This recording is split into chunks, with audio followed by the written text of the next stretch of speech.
Hello बच्चा लोग, कैसे हो आप सब। तो स्वागत है आप सबका हमारे प्यारे से यूट्यूब चैनल स्टडी विद सारदा में।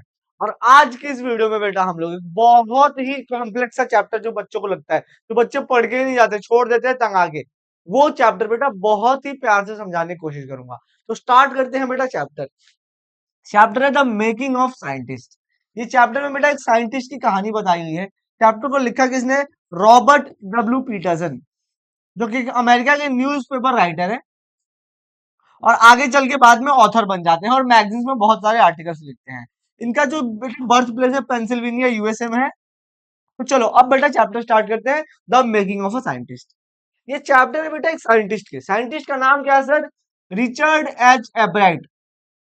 रिचर्ड एच एब्राइट नाम के साइंटिस्ट की पूरी कहानी है। और ये रहे बेटा वो साइंटिस्ट, आप इनकी तस्वीर देख सकते हो। इनका जन्म रीडिंग पेंसिल्वेनिया यूएसए में हुआ था। यूएसए एक शहर पेंसिल्वेनिया के एक छोटे से जगह रीडिंग में हुआ था। तो अब बेटा स्टार्ट करते हैं। हाँ भाई। A childhood filled with curiosity. Richard Albright was a bright student with a deep interest in butterflies and nature. Richard एब्राइट जो थे बेटा बचपन से एक बहुत ही ब्राइट स्टूडेंट थे और इनका इंटरेस्ट जो था ना बेटा वो बटरफ्लाइज में था, नेचर की चीजों को देखने में था बहुत ज्यादा। With few friends he spend time collecting butterflies, rocks, fossils and coins. जहाँ से एब्राइट आते थे मतलब कि पेंसिल्वेनिया से, वहां पे उनके पास बहुत ज्यादा चीजें कुछ करने को थी नहीं, बाहर जाके खेल नहीं सकते थे। उनके पास जो कुछ ऑप्शन थे उसमें से एक ऑप्शन था बटरफ्लाई को कलेक्ट करना। तो उनका पूरा इंटरेस्ट जो था वो बटरफ्लाइज को कलेक्ट करने में था। His mother encouraged his curiosity by providing books and supporting his learning. और अब जब वो बटरफ्लाई कलेक्ट करने जाते थे तो उनकी मम्मी उन्हें मारती नहीं थी, उन्हें पीटती नहीं थी, उन्हें और मोटिवेट करती थी कि हाँ बेटा तू कर, तुझे जो मन में है वो तू कर। In second grade, he had already collected all 25 species of butterflies in his hometown. और जब तक वो सेकंड क्लास में गए थे तब तक उन्हें इतना ज्यादा बटरफ्लाई कलेक्ट करने का शौक था कि उन्होंने सभी तरह की बटरफ्लाई कलेक्ट कर ली थी। 25 तरह की बटरफ्लाईज, ये देख सकते हो आप लोग। तो 25 तरह की उन्होंने बटरफ्लाईज कलेक्ट कर ली थी। अब क्या होता है, ये सब देख के उनकी माँ उनके लिए एक बुक लाके देती है, the travel of monarch x. और ये बुक बेटा उनकी लाइफ में बहुत इंपॉर्टेंट बुक बनती है। एग्जाम में बेटा क्वेश्चन आता है कि वो कौन सी बुक थी, या फिर the travel of monarch x एब्राइट की लाइफ को कैसे चेंज करती है।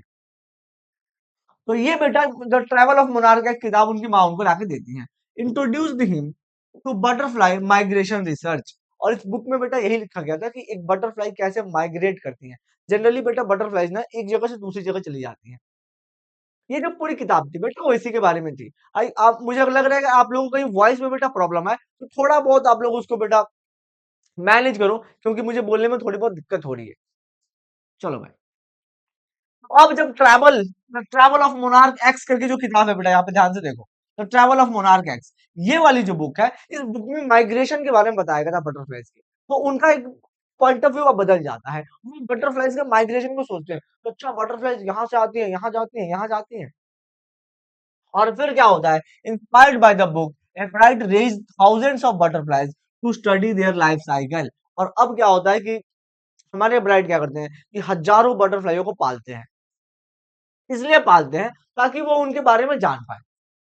फिर ट्रैक्ड बटरफ्लाइज, वो बटरफ्लाई को ट्रैक करते हैं। टैगिंग क्या होती है समझो बेटा, जैसे किसी बटरफ्लाई को पकड़ा, उसके ऊपर एक स्टिकर सा चिपका दिया और फिर उस बटरफ्लाई को छोड़ दिया और देखा कि फिर कहाँ पकड़ी जाती है, अब अगली बार वो कहाँ पकड़ी जाएगी।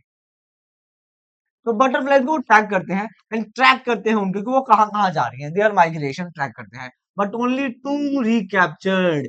और बेटा वो बहुत सारी बटरफ्लाईज को 70s के आसपास वो बटरफ्लाईज को बेटा क्या करते हैं, छोड़ते हैं ऐसे स्टिकर्स लगा लगा के। और सिर्फ दो बटरफ्लाईज पकड़ी जाती हैं उनसे। His first science fair project. तो अब देखो बटरफ्लाईज टू, सिर्फ दो बटरफ्लाईज पकड़ी जाती है उनके घर से थोड़े 60-70 मीलों के बाद वो बटरफ्लाईज पकड़ी जाती है। तो इन बटरफ्लाईज को पकड़ के वो जनरली बटरफ्लाईज के माइग्रेशन के बारे में जानना चाहते थे। तो माइग्रेशन मतलब होता है कहाँ दूर तक वो जा रही है। अब ऐसे करके बेटा वो एक बार अब साइंस में उनकी क्यूरियोसिटी बहुत ज्यादा बढ़ रही है और वो पहले साइंस फेयर प्रोजेक्ट में जाते हैं अपने स्कूल से। वहां पे वो जाके वो अब क्या दिखाते हैं बेटा, फ्रॉग यानी मेढक के टिश्यूज के बारे में कुछ स्लाइड्स दिखाते हैं, माइक्रोस्कोप स्लाइड्स।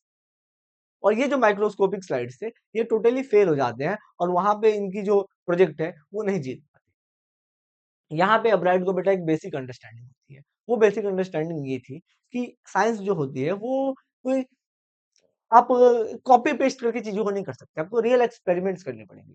तो यहाँ पे उन्हें एक नॉलेज होती है कि फ्रॉग के जो टिश्यूज है इनको दिखा के मैं प्रोजेक्ट नहीं जी सकता। This failure taught him the importance of conducting actual experiments in the science.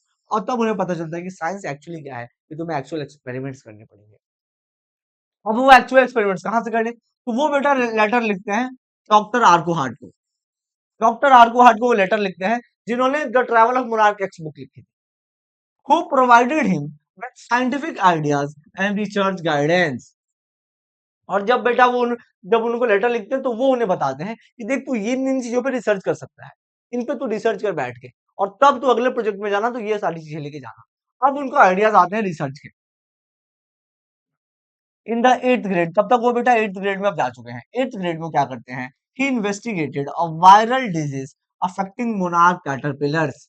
तो वो एट्थ क्लास में बेटा मोनार्क कैटरपिलर्स जो है, देख रहे हैं ये मोनार्क कैटरपिलर्स, इनमें एक बीमारी होती है, ये सारे मोनार्क कैटरपिलर्स इस बीमारी की वजह से मरते हैं। तो वो उस बीमारी के बारे में इन्वेस्टिगेट करते हैं, बहुत ज्यादा जानकारी इकट्ठा करते हैं।